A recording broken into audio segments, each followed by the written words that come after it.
Freitag, der 13. Für die abergläubisch sind, ist nicht gerade der Tag. 10:30. Das war heute der 18. Tag.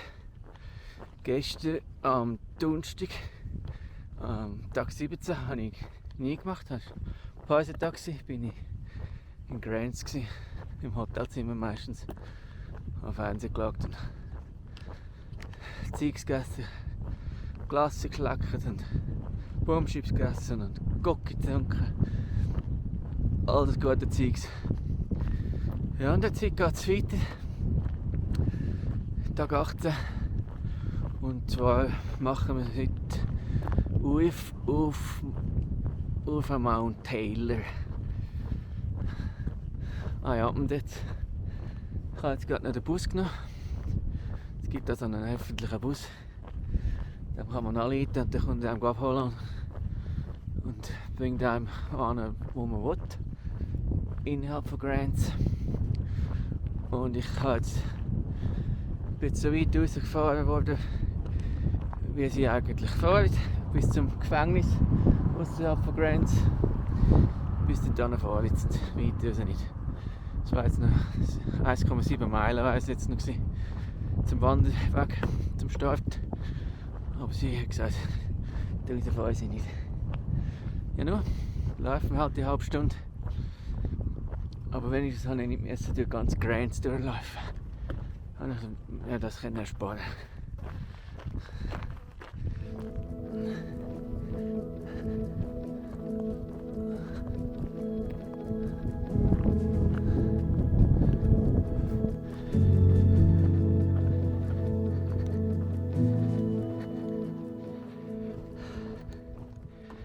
So, es ist 5:11 Uhr und ich bin jetzt auf dem Wanderweg.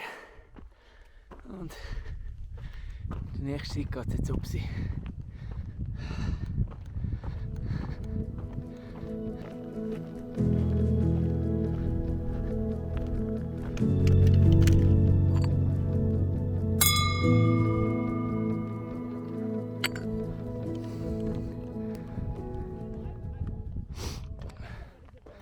Ich bin hier an einem Aussichtspunkt und hier oben ist das Gleckli, das Glücksgleckli.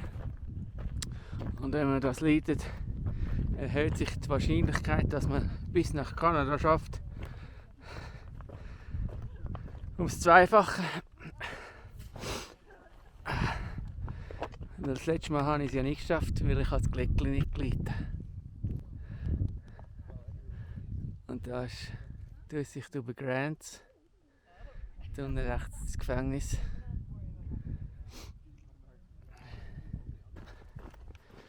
Es ist jetzt 10:10 und ich glaube, davor hat es ein gutes Platz für eine Mittagspause.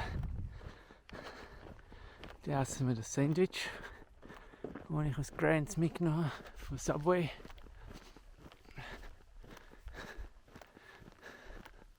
Bevor es dann weitergeht.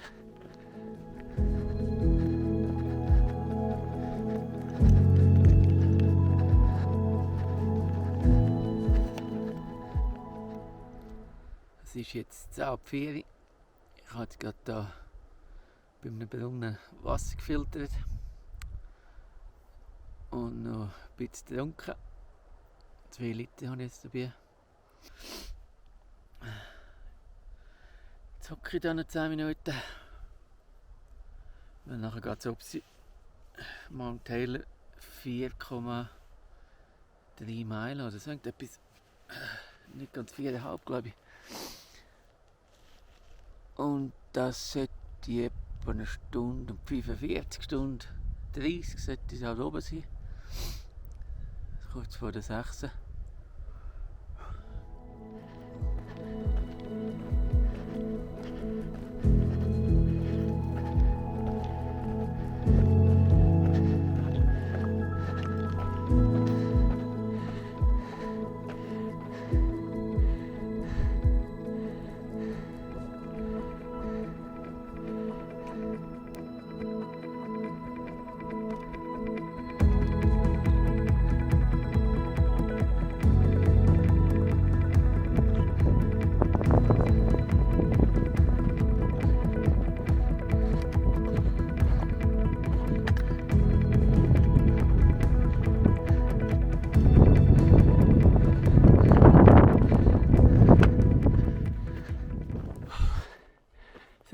wenige Meter bis zum Gipfel Mount Taylor. Es ist jetzt 20 vor 6 Uhr.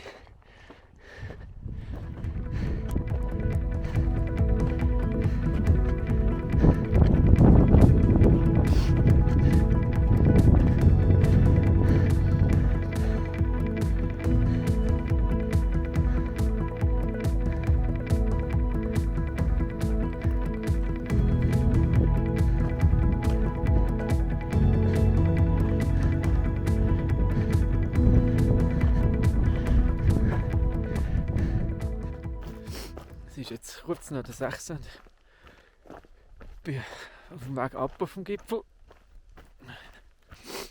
Jetzt ist mir da oben ein bisschen zu kalt und zu windig, viel länger oben zu bleiben. Ist immerhin auf 3445 Meter. Und es hat hier und da noch ein bisschen Schneefleck rum.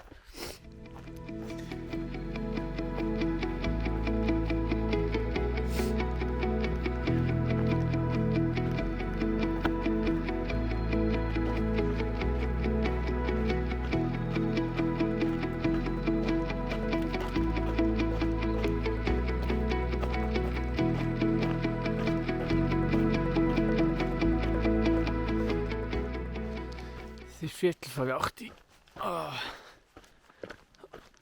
Und die Sonne mag schon längst nicht mehr über den Mount Taylor rein.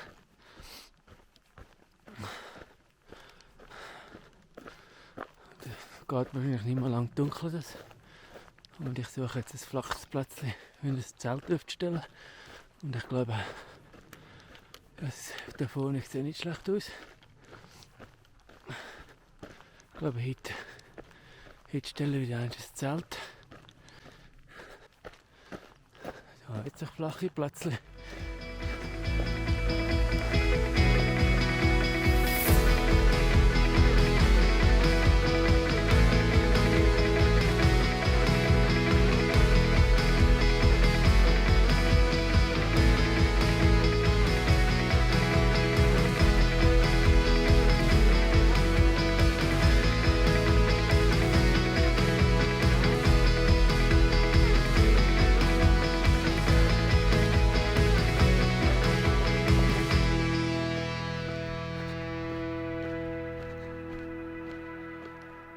Ich bin sehr wählerisch, was meine Übernachtungsplätze angeht.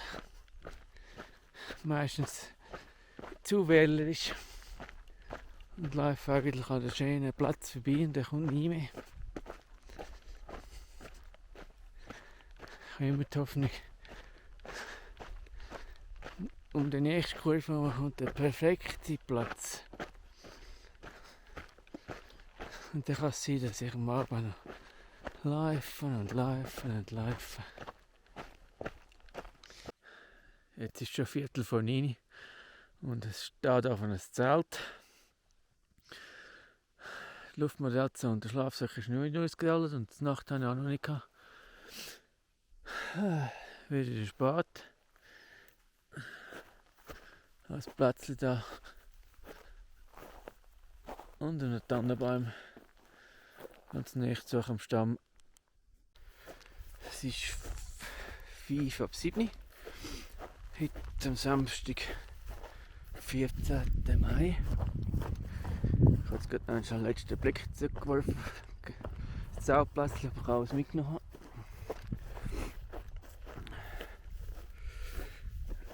Das war heute Tag 19. Der 19. Tag. Und jetzt, das erste Ziel heute ist Wasser. 3 Meilen.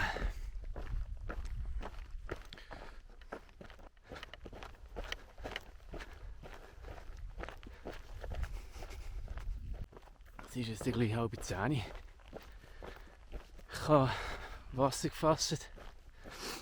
Ich habe nur einen Liter genommen, weil es hat einen komischen Geschmack. Es ist jetzt eigentlich mehr für den Notfall. Es gibt jetzt noch Wasser. Spätestens in 2 Meilen. Dann habe ich vorhin noch 2 Wanderer überholt. Ich glaube, beide zusammen haben Kopfhörer drin gehabt. Auf jeden Fall haben sie mich nicht gehört.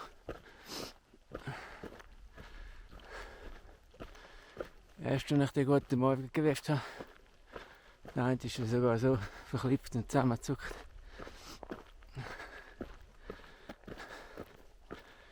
Ich tue den Kopfhörer überladen und den iPod für später. Wenn es der Straße nachgeht. Aber solange es auf dem Wanderweg ist, muss ich keine Kopfhörer haben. Da lasse ich am Vogelgezwitscher zu an.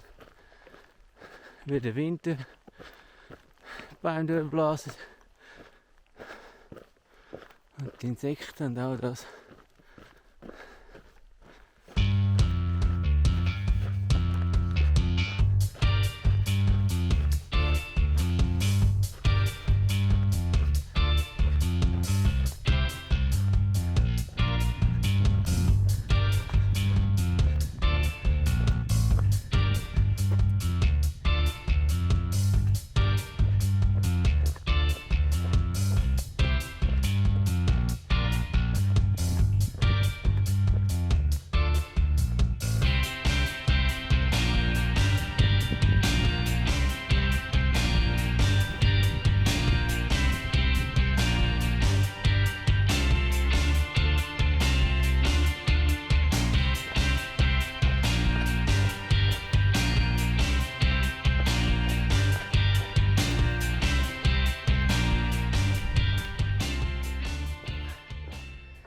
Es ist jetzt 10 vor 5 Uhr.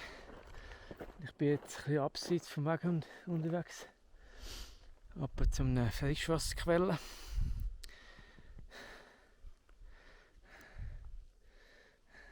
Ich weiß nicht, ob man es sieht, unten im Tal in der Schlucht drin hat Frischwasser. Ich hoffe es kommt frisch zum Boden raus und man weiß nicht lange filtern. Es ist etwa 10 Minuten abseits von der Strecke. Aber für so gutes Wasser macht man das.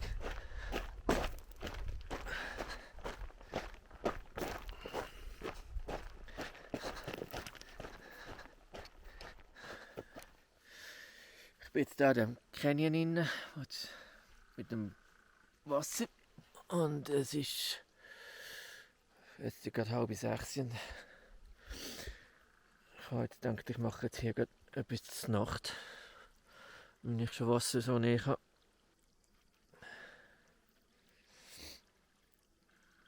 Und dann frisch zum Rohr uns da. Ich habe es nicht einmal gefiltert, was gerade so trinken.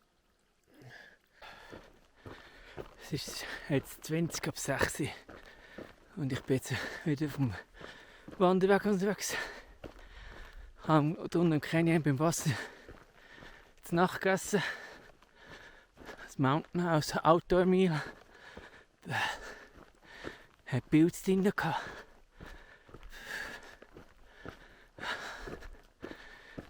Die meisten Stückchen konnte ich rauslesen. Und die anderen hat man nicht viel davon gemerkt. Aber es war nicht so ein gutes Dinner. Ich muss aufpassen, dass ich nicht wieder so eins kaufen. Ich laufe jetzt etwa eine Stunde. Eigentlich das Ziel. Jetzt schauen. Ich habe jetzt fast 3 Liter Wasser dabei. Das merkt man sofort.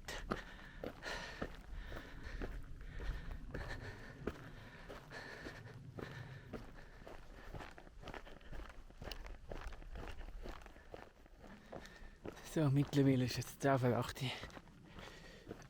Und ich gehe nicht mehr weiter. Ich gehe hier in der Nähe das Zeltplatz suchen. Aber zuerst gehe ich da in den Aussichtspunkt, das muss ich echt sagen.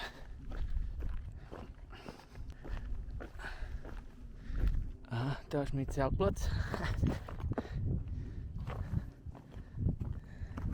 Ups, mein Zeltplatz. Und das ist die Aussicht von meinem Zeltplatz für heute Abend.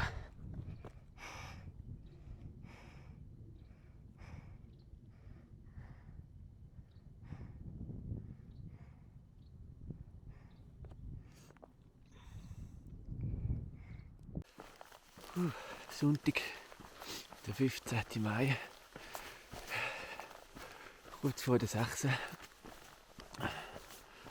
Hat am Tag 20 so schön noch die Aussicht war. Heute Morgen ist es kalt. Dann bin ich jetzt rauf und bin los ohne jetzt zu Morgen. Ich laufe jetzt ein bisschen, bis ich ein bisschen mal erwärmen. Und dann gibt es etwas zum Morgen. Oh, kalt.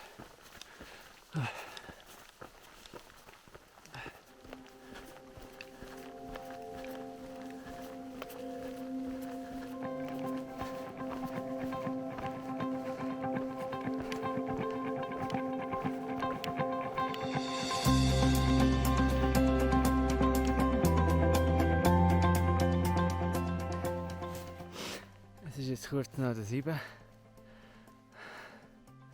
Ich bin jetzt ein bisschen mehr als eine Stunde gelaufen unter Protest von meinem knurrenden Magen. Und jetzt, bevor es abgeht von diesem Plateau in die Ebene ab, gibt es jetzt doch noch etwas zum Morgen.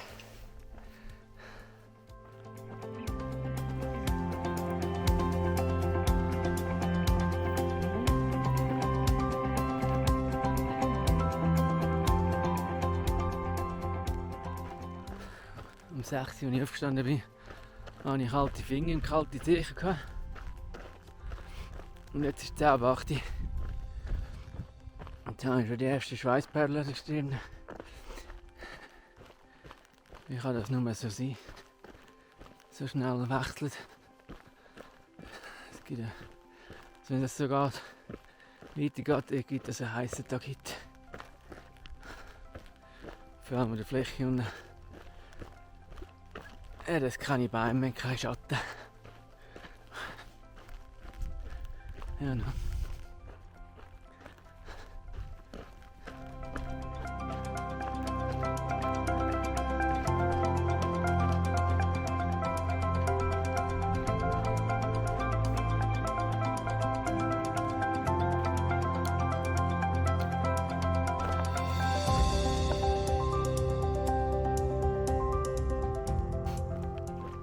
Ich habe jetzt bei der Quelle gerade 1 Liter Wasser getrunken und in den 2 Liter durchgeführt.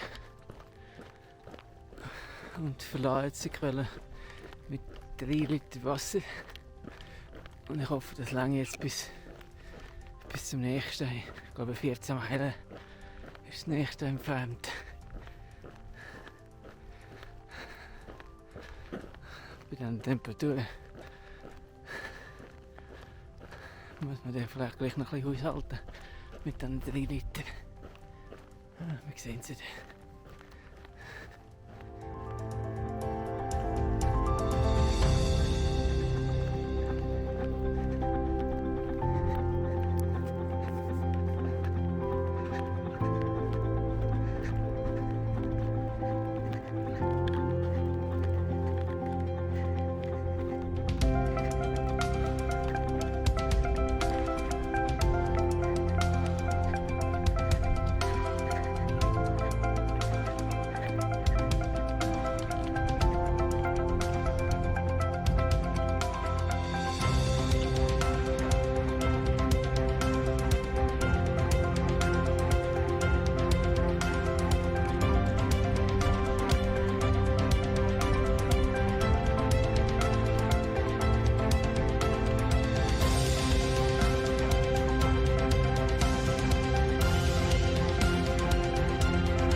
Es ist 1:45. Aber irgendwie habe ich gar keinen Hunger. Obwohl ich noch nie gegessen habe seit dem Morgen. Es ist einfach so heiß. Ich mag gar nicht. Jetzt habe ich noch etwa ein bisschen mehr als 1 Liter Wasser. Das nächste Wasser ist in 4 Meilen. 1,5 Stunden. Das sollte lange.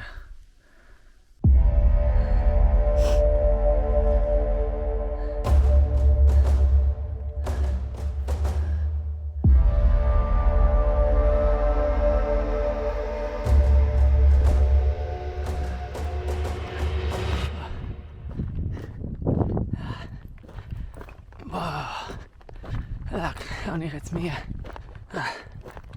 Fix und fertig.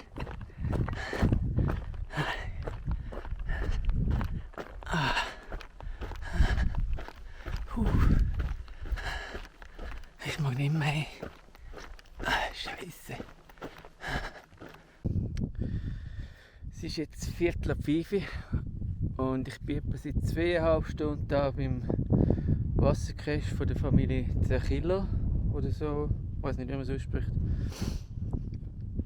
Ich war ziemlich dehydriert. Ich habe hier einfach etwas Richtiges gegessen. Und mittlerweile habe ich auch die Nacht hier noch gegessen vorne.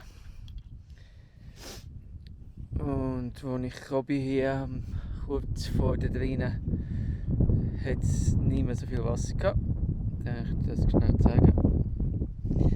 Das sind einfach so 4 Liter Wasserflaschen. Und da hat es noch 2 von Uni da gehabt. Und dann hat es noch ein Büchlein da, wo man sich eintragen kann. Und mit Informationen, wer das unterhält und eure Telefonnummer. Und dann habe ich dann auch genau ein SMS geschickt. Das ist etwa eine Dreiviertelstunde gegangen. Sind sie mit dem Jeep vorgefahren.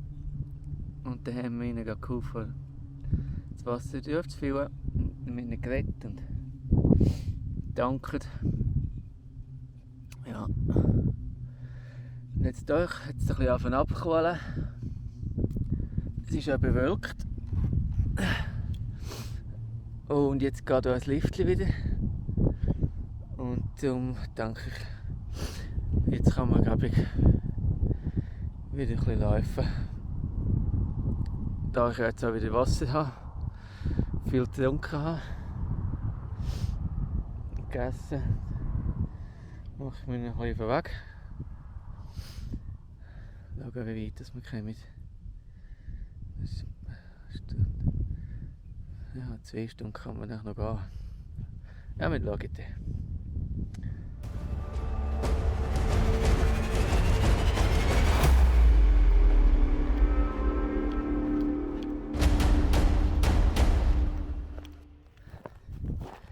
Es ist jetzt 6:07 und ich bin auf Deadman's Peak gekraxelt. Trotz der vielen Strapazen von heute habe ich den Gipfel nicht sehen. Vor Anfang hat es dann noch ein Gipfelbuch oben. Da habe ich mich noch eintragen. Schauen, ob ich noch drinnen stehe von 4 Jahren nachher. Oder ob sie das Büchlein gewechselt haben.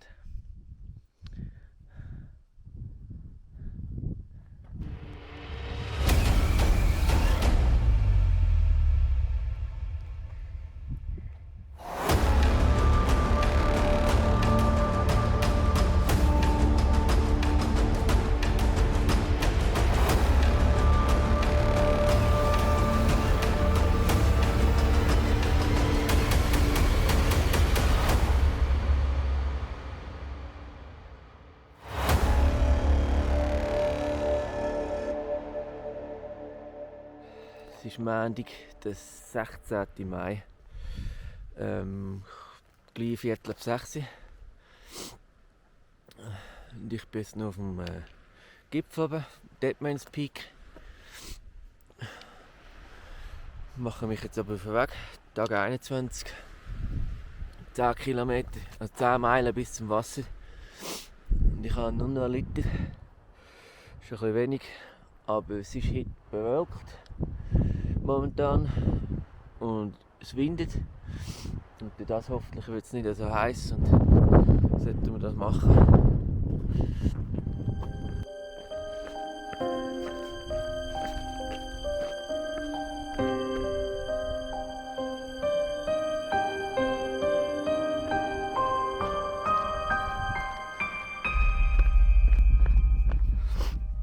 Ich habe am Morgen gesagt, es sei bewölkt. Das stimmt nicht ganz. Das ist nicht ganz korrekt. Das sind nicht Wolken, das ist reich.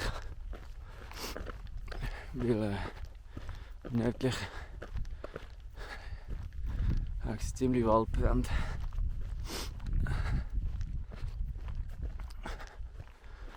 Und es könnte sein, dass wir dann nicht mehr weiterkommen.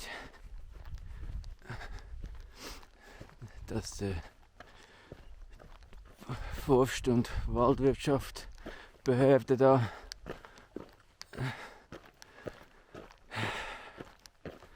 sagt, es sei zu gefährlich und dass man nicht mehr weiter laufen darf. Aber das muss ich dann herausfinden in Kuba. Heute oder morgen.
Es ist jetzt 10:11 Uhr und ich habe jetzt Wasser nachgefüllt. Jetzt habe ich 1 Liter mehr dabei als sonst. Knapp 4 Liter. Und es sind noch 10 Meilen bis zur Straße, die nach Kuba führt. Ich laufe jetzt etwa gerade 1,5 Stunden, bevor ich die Mittagspause mache. Und vielleicht ein bisschen länger irgendwo im Schatten. Weil mittlerweile hat sich der Reich verzogen. Die Sonne scheint wieder direkt auf mich ab. Aber es hat noch ein bisschen Wind. Das ist auch schon schön.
es ist jetzt 20 vor 1. Und nach dieser Kraxel hier rauf mache ich jetzt hier eine Mittagspause. Es ist jetzt 1:45. Gute Mittagspause gemacht. Ich bin sogar noch kurz geknickt. Ja, jetzt mache ich wieder auf den Weg. Machen wir den Schlunk noch bis auf Kuba.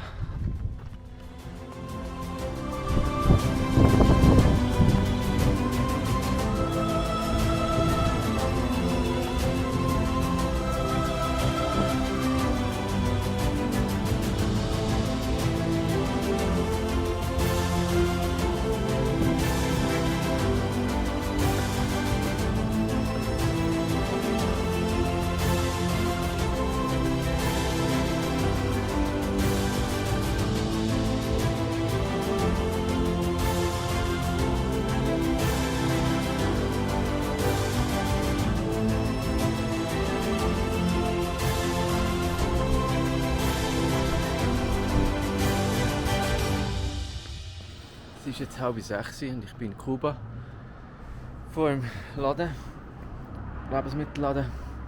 Jetzt ist gerade ein bisschen Hektik aufgekommen. Als ich draussen auf die Straße vorbei habe ich gedacht, ich laufe jetzt bis zum dem Restaurant, wo alle erzählt haben, es gäbe sogar die Hamburger, die 2 Meilen. Und auf dem Weg plötzlich hat die Feuerwehr angehalten, ob ich eine Person gesehen habe, da laufen an der Straße. Dann habe ich gesagt, nein. Nur die Wanderer. Dann habe ich gesagt, nein, nicht Wanderer, es ist ein Unfall passiert, sie suchen einen. Und dann habe ich ihn aber gefragt wegen der Feuersituation da nördlich von hier. Dann hat er aber gesagt, bis jetzt ist es noch offen. Aber sie tagen die Wanderweg schließen morgen Morgen. Dann habe ich gesagt, wenn ich jetzt noch weiter wandere, muss ich heute wieder los. Und dann wollte ich nicht mehr laufen, dann habe ich möglichst schnell ins Dorf, dann habe ich gesteppelt. Dann hat mich der einer mitgenommen und dann sind wir natürlich an den Unfall angekommen, dann haben wir dort noch ein bisschen warten. Dann hat er mich dann am Einkaufsladen abgeladen. Jetzt habe ich gerade versucht, für die nächste Zeit etwas zu kaufen. Genug habe ich. Aber jetzt möchte ich noch etwas essen.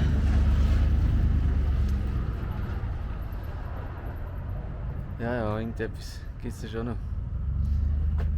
Ja. Nur Stress jetzt gerade momentan. Also ich laufe jetzt aus Kuba raus. Es ist 6:45. Und ich muss 6 Meilen sicher noch gehen, damit ich im National Forest bin. An der Grenze, wo die Sperrung anfängt, ab morgen. Und die dann nicht sperren wegen dem Waldbrand, sondern sie wollen einfach, dass nicht nur mehr Leute auf die Wanderweg gehen, die noch potenziell die Entfeuerung machen. Und dann haben sie jetzt während der kritischen Phase, wo es so heiß und locker ist, dann sie einfach solche Wanderweg zu. Und da ich ja mit dem Feuerwehrmann geredet habe und er hat nicht ausgesehen, als wäre einfach so ein gewöhnlicher Feuerwehrmann, sondern schon etwas Höheres. Und dann weiss ich wohl, von was er redet. Und wenn er mir sagt, entweder heute raus oder nachher ist es gesperrt, wird das wohl stimmen.